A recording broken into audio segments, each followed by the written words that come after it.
No doubt for me that everything that we consume, so that's what we eat and what we drink, has a direct impact on both the physical part and the mental part of our health. So in the short term, how we fuel our bodies affects our energy levels and our ability to concentrate and function, and in the longer term, our overall health, from confidence and motivation to levels of physical illness and disease. But can what and how we choose to eat have just as big a link to the way that we feel about ourselves? Well, I reckon it does. So if we choose to follow a certain way of eating and drinking, whether it be for ethical, spiritual or religious reasons, to train for a sport, or for health reasons, including trying to reduce the harm that we might be causing for ourselves, then I believe that when we follow the path that we've chosen, it helps us to find the balance that we all strive for, contentment.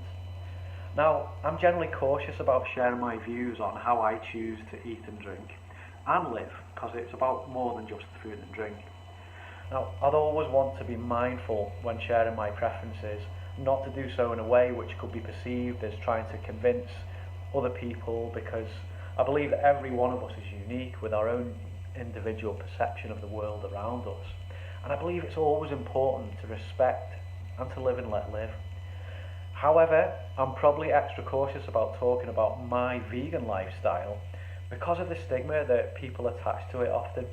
Like, things can get pretty awkward pretty quickly, and vegans, you'll know what I mean.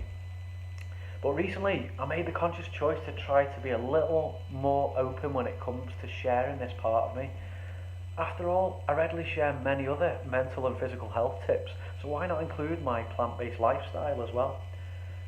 I've lived this way for several years now, and as well as the easily quantifiable impacts on my health, I strongly believe that the knowledge that I'm doing the best I can to contribute to reducing harm to the environment, including saving the lives of many animals, helps me to feel content that I'm truly living my belief to live and let live.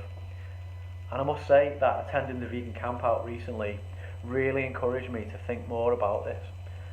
Spending the weekend with 12,000 like-minded people felt incredibly powerful and motivating, and I'm already booked up for next year actually. So if you believe in a certain way of living when it comes to what we consume, I encourage you to think about the impact it has on how you feel. And like with anything else related to our mental health and well-being, if it's working for you, great. And if it isn't, what can you change? Thanks.